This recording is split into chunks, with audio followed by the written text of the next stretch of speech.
Trust me, kid, I'm no hero. This Wolverine let down his entire world. Well, my entire world needs you. I loved how you came out at Cinemacon, like dropping F-bombs left and right. Like now that Marvel is R-rated, I was like, I love this new Kevin Feige. Would you be willing to share how excited you are to release this movie in like the most profanity-laced way possible? No, did I never curse before we made this movie? Why would you? Why would you curse in a I'm doing an interview with CBR. You think I'm going to use profanity when I'm talking to you? I would never stoop so low.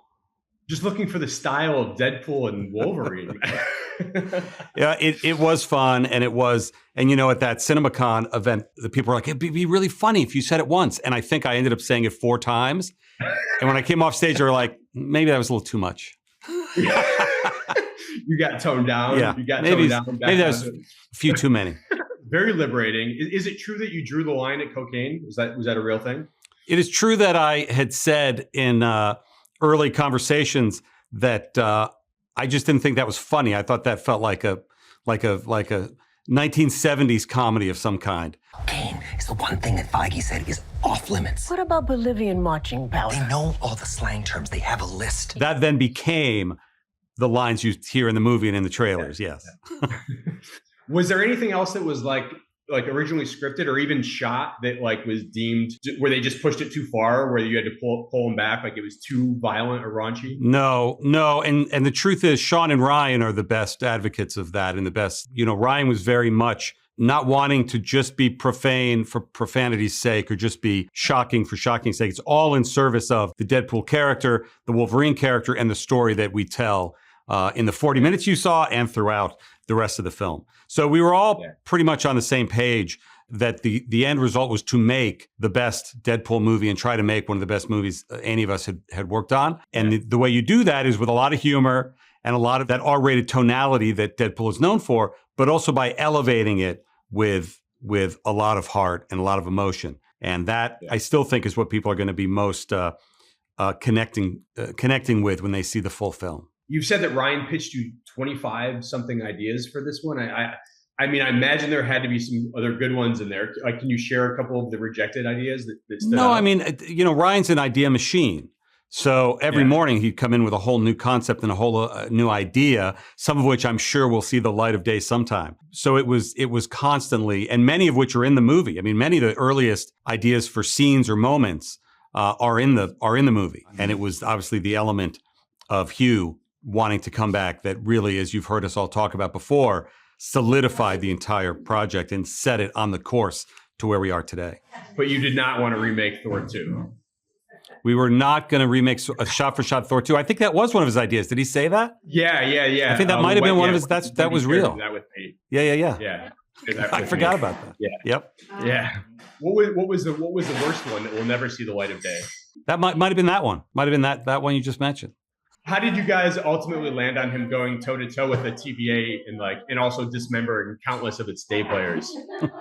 It was just, we didn't want to look a gift horse in the mouth. We had this amazing organization in the MCU that could provide the means with which we could get this coupling together of Deadpool and Wolverine without undoing, as we had all said we weren't going to do, the amazing events of the Logan film.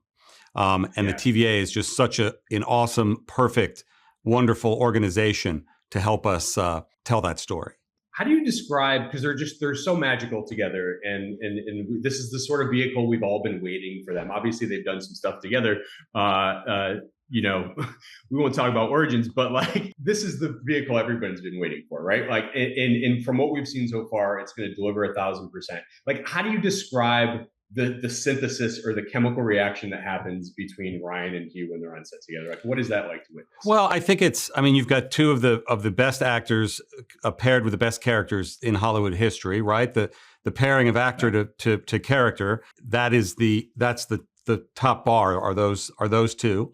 And you also see, as you've also seen on the press tour, their friendship and the notion that there is a shared love for these characters, for this universe, for the Marvel sandbox, and the fact that the joy with, you know, Sean uses the word joy a lot, that the movie on set every day, in post-production every day, developing the script every day, in editorial every day, it was all just a joyful experience. And I think that radiates primarily from Hugh and Ryan, even if it's just the giddy nature of doing something perhaps they thought they'd never get the chance to do. But it also comes across in the story. And I keep sort of talking about the full movie before people get to see it. But it is an incredibly heartwarming story, mainly being advertised for the R rating.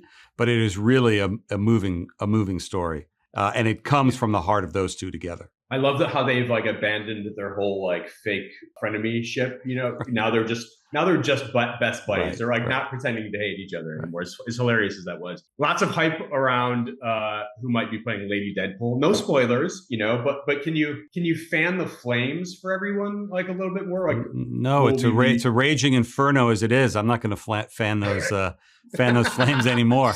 Yes, but we will find out who plays her. Can you say that? Or yeah, here's a pro tip actually. When you watch a movie, after the movie, a lot of names go by on the screen, and you can look at the names and see who all the performers were. Thank you for that. That's no problem. That's an insider tip for CBR. I meant an unmasking. Kevin. I meant an unmasking, but I'll take that. I'll take that. What are the chances of Deadpool and Spider-Man someday? Is that in your view? Chip somewhere? Well, I mean, the fun of the shared universe is that very thing that anybody could pop up anywhere, and as you know, and as I would imagine every reader of CBR knows, that wasn't always the case with movies. That wasn't always the case when the rights were separated, and now because of our agreement with Sony, and now with these amazing characters that had previously been at Fox being back home with us, I really do think the sky's the limit. And that's something that's for somebody who has been a part of this universe for almost a quarter of a century.